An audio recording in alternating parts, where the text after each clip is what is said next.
दर्पण सूत्र।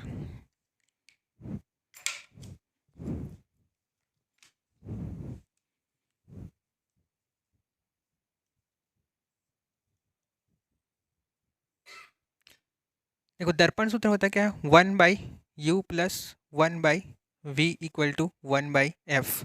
मतलब कि u v और f में जो संबंध बताता है उस सूत्र को क्या बोलते हैं हम लोग, दर्पण सूत्र। ठीक है, जहां पर u इक्वल टू क्या होता है, u क्या है, से दर्पण की दूरी, फिर ये होगा प्रतिबिंब से, वही है ना,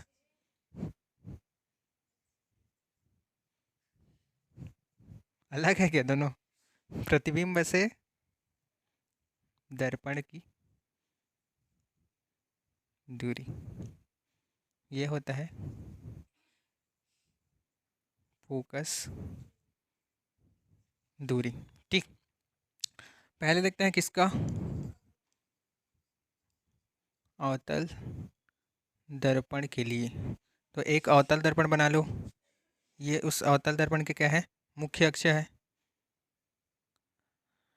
अवतल दर्पण का ये वक्रता केंद्र है C और ये उसका फोकस दूरी क्या है, F है। ठीक है, वस्तु के मुख्य अक्ष के लंबवत एक वस्तु रखा गया है, दर्पण के मुख्य अक्ष के लंबवत एक वस्तु रखा गया है, कौन सा, ए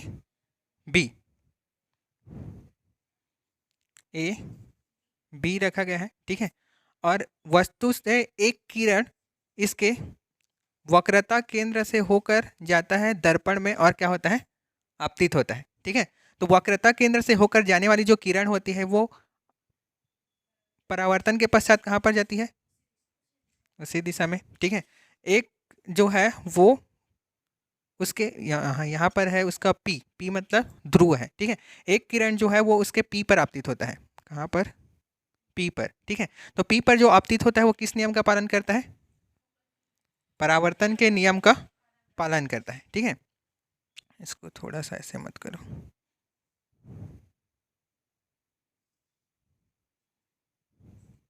परावर्तन के नियम का पालन करता है। ठीक है, मतलब कि ये जितना बड़ा है उतना ही बड़ा क्या होता है, आपतन कोण और परावर्तन कोण क्या होता है, बराबर। ठीक, जिस बिंदु पर ये कटता है वहीं पर इसका क्या बनता है, प्रतिबिंब बनता है। ठीक, तो ये इसका क्या है, ए डैश बी डैश इसका प्रतिबिंब है। ठीक, इतना हो गया, समझ गए। अब क्या क्या है देख लेते हैं, चिन्ह परिपाटी के अनुसार लेना है ना। ठीक है, हम लोग का वस्तु की दूरी कितना है, पी से बी वस्तु की दूरी है, वस्तु की दूरी P B equal to minus u, यहाँ से यहाँ तक की दूरी क्या है, माइनस यू है। उसके बाद किसकी दूरी निकालना है हम लोग को, प्रतिबिंब की दूरी,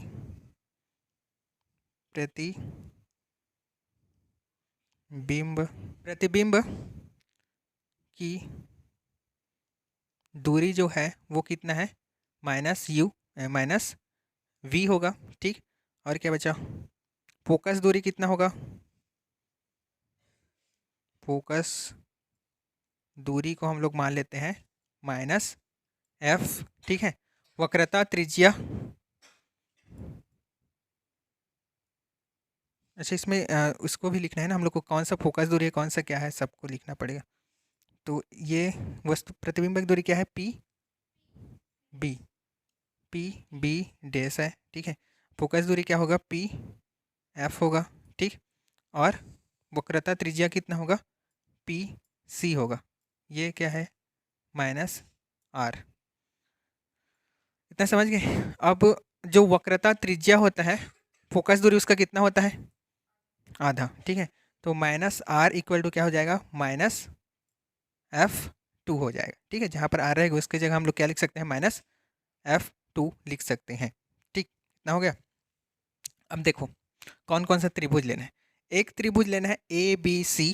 ठीक है, और एक त्रिभुज लेना है सी बी ए। ठीक, ऐसे लेते हैं, यहाँ ए बी सी लोगे तो क्या लेना पड़ेगा, ए डैश बी डैश सी, दोनों क्या है, समरूप त्रिभुज है। ठीक, कौन कौन सा, त्रिभुज ए बी सी समरूप है त्रिभुज ए डैश बी डैश सी के। ठीक है, अब समरूपता के नियम के अनुसार क्या होता है, जो त्रिभुज जब समरूप होता है तो उसके भुजाओं का अनुपात क्या होता है, बराबर। ठीक है, तो ए बी के भुजा के अनुपात, ए बी को छोड़ दो। ठीक है, कौन कौन सा लेना है हम लोग को, इस वाले को लेना है इसके जगह, ठीक, और लेना है हम लोग को सी बी को, ए बी को लेना है और सी बी को लेना है ना, ए बी और सी बी को। हाँ चलो, तो ए बी का अनुपात किसके जाएगा, A dash B dash equal to B C बटे बी डैश सी। ठीक, सी डैश नहीं है, खाली सी है। ठीक, यहाँ पर ये क्या है, भुजाओं का अनुपात है, तो इसको दे देते हैं समीकरण 1। दूसरा त्रिभुज लो। अब लेना है कौन कौन सा त्रिभुज हम लोग को, ये जो बड़ा वाला त्रिभुज है ये वाला। ठीक है, मतलब ए बी पी, और त्रिभुज लेना है ए बी पी हो गया, ए डैश बी डैश पी। ठीक, इन दोनों त्रिभुज को लेना है, ए बी पी समरूप है त्रिभुज ए डैश बी डैश पी के। ठीक, दोनों समरूप है। अब यहाँ पर फिर से लिखो, ए बी बटे, समरूप के नियम से क्या हो जाता है, भुजाओं का अनुपात बराबर, तो ए डैश ए बी के जगह ए बी का अनुपात कितना होगा, ए डैश बी डैश होगा, और फिर बी पी बटे बी डैश पी। ठीक, ये होगा। समीकरण 1 और 2 को देखो, ये वाला क्या है, ए बी और ए डैश बी डैश, ये भी ए डैश बी डैश, तो ये दोनों बराबर है, तो ये दोनों आपस में क्या हो जाएंगे, बराबर। तो समीकरण 1 और 2 से क्या हो गया, समीकरण 1 व 2 से कौन कौन बराबर हो गए, बी सी बटे B dash C equal to B P बटे, ठीक है, इतना हो गया। अब यहाँ पर बी सी जो है, बी सी कौन सा है, बी सी ये है। ठीक है, इस बी सी को हम लोग क्या लिख सकते हैं, पी बी माइनस। ठीक है, ये पूरा पी बी है, और इसको इतने को घटा दूंगा तो क्या बचेगा, इतना बचेगा। क्यों इसको ऐसा लिख रहे हैं, क्योंकि हम लोग को इसका मान ज्ञात नहीं है। ठीक है, लेकिन इस पूरे का और इस पूरे का मान क्या है, हम लोग को ज्ञात है। ठीक है, ये पूरा जो है वो वस्तु की दूरी है, और ये जो है वो क्या है, वक्रता त्रिज्या है। ठीक, इसलिए उसके फॉर्म में लिख रहे हैं, तो क्या हो जाएगा ये पी सी। दूसरा जो बी डैश सी डैश है, बी डैश सी है, वो क्या है, इतना है। ठीक है, तो इसको क्या लिख सकते हैं हम लोग, P C minus P B dash लिख सकते हैं ना ऐसे। देखो, इसको हम लोग को लिखना है। ठीक है, किसको लिखना है, इसको लिखना है, इतने छोटे को। ठीक, इस छोटे का मान ज्ञात नहीं है हम लोग को, लेकिन ये वाला पूरा मान क्या है हम लोग का, वक्रता त्रिज्या है। ठीक है, और ये वाला मान क्या है, प्रतिबिंब की दूरी है। ठीक है, तो इस वाले पूरे में इतने को घटाऊंगा, कितना बचेगा, ये वाला बचेगा, तो इसलिए उस वैसे लिखे हैं। ठीक, बराबर बी पी बटे बी डैश पी। इस सब का मान है कि नहीं है, सबका मान है, बी पी का मान है। ठीक है, बी और P dash, B P dash का मान है। ठीक है, पी एफ का मान है, पी एफ को मान रखना ही नहीं पड़ेगा। ठीक है, पी सी का मान रखना है, तो 3 ठो मान रखना है हम लोग को, 3 ठो ना, तो तीनों को मान रखो। यहाँ पर इसकी दूरी कितना है, यू माइनस ये आर है ना, अच्छा इसको 2 इंटू एफ लगते हैं। ठीक, अभी तो माइनस रखो, फिर माइनस 2f माइनस वी, ये भी माइनस है ना। ठीक, इधर क्या आ जाएगा, माइनस वी बटे माइनस वी क्यों होगा, माइनस ऊपर वाला u होगा, और ये क्या होगा v। ठीक है, बचेगा क्या, पहले तो प्लस माइनस को देख लेते हैं, ये हो जाएगा माइनस, ये क्या हो जाएगा, प्लस 2f बटे plus v equal to u बटे बी। ठीक है, माइनस माइनस क्या होगा, इसका कट गया। अब क्या करना है, तिर्यक गुणा कर देना है। गुणा करेंगे तो क्या जाएगा, इसका इसके साथ गुणा करेंगे तो minus u v plus 2f v equal to minus f 2f u plus v u. ठीक है, कोई कटेगा फटेगा कुछ करेगा, कौन क्या होगा, इसको इधर ले आओगे तो प्लस जुड़ेगा, इसको इधर ले जाओ, ठीक है, कौन इधर माइनस इधर जाके प्लस हो जाएगा, मतलब वो भी 2 हो जाएगा, इधर 2, इधर 2f(u) और इधर प्लस 2v(u) होगा। माइनस क्यों हो गया, ये इधर प्लस माइनस में ना, इधर तो ये वाला इधर आएगा तो क्या हो जाएगा, प्लस हो जाएगा, और ये वाला इधर जाएगा तो फिर तो ऐसे इक्वल टू 2v(u), ठीक। अब डिवाइड करना है किससे, पूरे समीकरण को f(u)v से भाग देने पर, भाग देंगे तो क्या आएगा, इसको भाग देंगे, एक बार दे दो, 2u, तीनों से 2 क्या हो जाएगा, कॉमन होकर कैंसिल हो जाएगा, ठीक है, बाद में कैंसिल करेंगे, बटे क्या करें, f(u)v इक्वल टू, प्लस रहेगा इक्वल टू नहीं रहेगा, प्लस 2f(u) बटे f(u)v इक्वल टू 2u(v) बटे f(u)v, जो जो कटेगा उसको कटाना है, इसमें f कटेगा, f कटेगा, u कटेगा, u कटेगा, इसमें क्या कटेगा, f(u), f(u),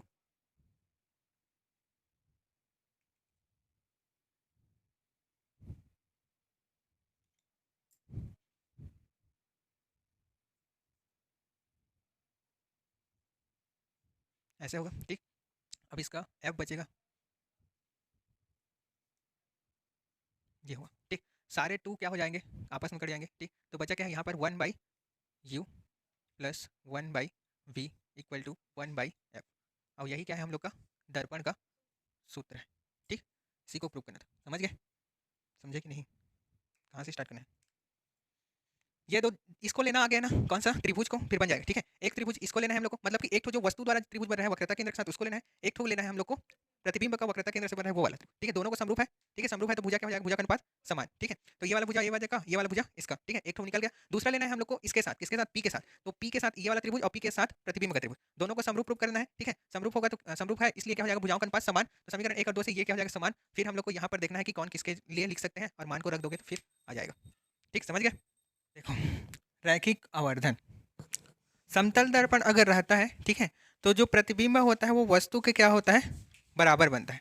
जितना बड़ा वस्तु रहेगा उतना ही बड़ा रहता है, चाहे उसको हम लोग दर्पण के कितनों भी, मान लो कि ये दर्पण है तो इतना भी दूरी में रखेंगे तब भी दूर ले जाते जाएंगे, पास ले जाएंगे तब भी उतना ही बनता है, ठीक है। लेकिन उत्तल या अवतल दर्पण में क्या होता है, वस्तु की स्थिति बदलने पर उसका प्रतिबिंब का आकार भी क्या होता है, चेंज होता जाता है, ठीक है। जैसे अवतल दर्पण में हम लोग देख रहे थे, ठीक, वस्तु को जैसे जैसे पास आते जा रहा था प्रतिबिंब का आकार भी क्या होता जा रहा था, बदलता जा रहा था, ठीक है। तो वस्तु के स्थिति के आधार पर यहाँ पर क्या होता है, प्रतिबिंब का आकार होता है, ठीक। तो वस्तु के आकार और प्रतिबिंब की आकार जो होता है उनके दोनों के अनुपात जो होता है उसी को क्या बोलते हैं, रैखिक आवर्धन। मतलब ये समझ सकते हो कि जो वस्तु है उसको कितना बड़ा या कितना छोटा करके जो दर्पण है वो दिखा रहा है उसी को क्या बोलते हैं हम लोग, आवर्धन। नॉर्मली आवर्धन का मतलब होता है कितना उसके स्वरूप को बड़ा या छोटा किया, उसी को क्या बोलते हैं, आवर्धन, ठीक है। तो रैखिक आवर्धन का मतलब जो दर्पण है वो वस्तु किसके किसके अनुपात को, प्रतिबिंब की लंबाई और वस्तु की लंबाई के अनुपात को दर्पण का रैखिक आवर्धन कहते हैं, ठीक। तो सूत्र क्या हो जाएगा, रैखिक आवर्धन इक्वल टू आवर्धन बराबर ऊपर में क्या रहेगा, प्रतिबिंब की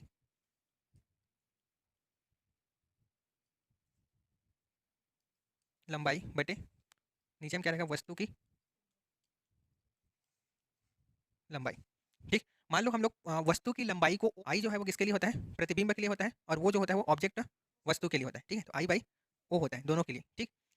अब यहाँ पर सी ना लेके क्या लो, पी लो, ठीक है, ये वो बड़ा वाला ले रहे हैं, ये पी है, तो पी पी वाला कौन सा, पी पी वाला, पी वाला अगर लेंगे ना, देखो अगर सी वाला लेते हैं तो दोनों सी वाला रहता है, ठीक है, और पी वाला लेते हैं तो दोनों क्या होता है, पी वाला रहता है, ठीक। तो ये बड़ा वाला त्रिभुज किसके समरूप है, इसके समरूप है, ठीक। तो पी पी, तो यहाँ पर क्या हो जाएगा, पी, और यहाँ पर भी पी होगा, पी हो जाएगा, ठीक। ये किसका मान है, बी पी, ये पी है और ये बी है, तो क्या वस्तु की दूरी, ठीक। और ये किसकी दूरी है, बी डैश पी, दोनों माइनस, ठीक, माइनस और माइनस क्या हो जाएगा, कट जाएगा, तो आई बटे ओ, ये भी क्या रहेगा, माइनस रहेगा, लेकिन ऑब्जेक्ट को हम लोग क्या लेते हैं, प्लस लेते हैं, माइनस लेते हैं, ऑब्जेक्ट हमेशा प्लस में रहता है, माइनस में नहीं रहता, ठीक है। तो एक माइनस में जाएगा तो इसको ऐसे करो, ऐसे मत घटाओ।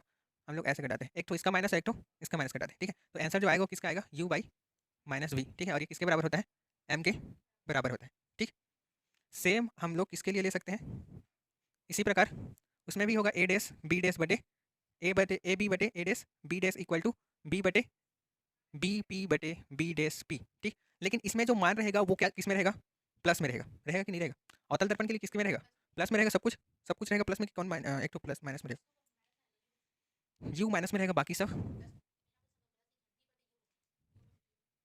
B P.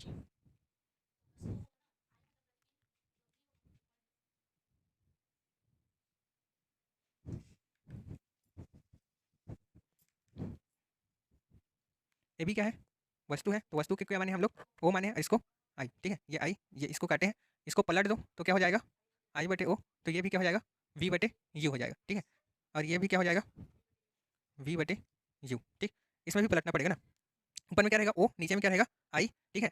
ओ जो है वो किस में रहेगा, प्लस में, आई किधर बनेगा, उस तरफ बनेगा, ठीक है। तो वो भी किस में रहेगा, प्लस में ही रहेगा। लेकिन यहाँ पर बी पी जो है वो क्या है, बी पी वस्तु की दूरी किस में रहेगा, माइनस में।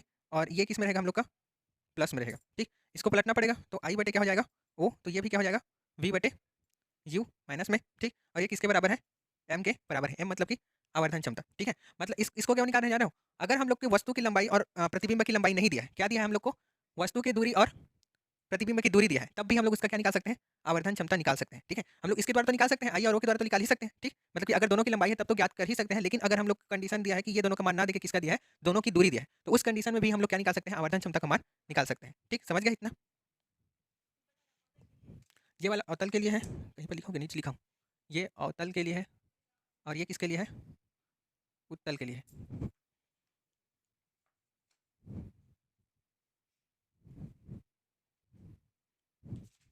समझे।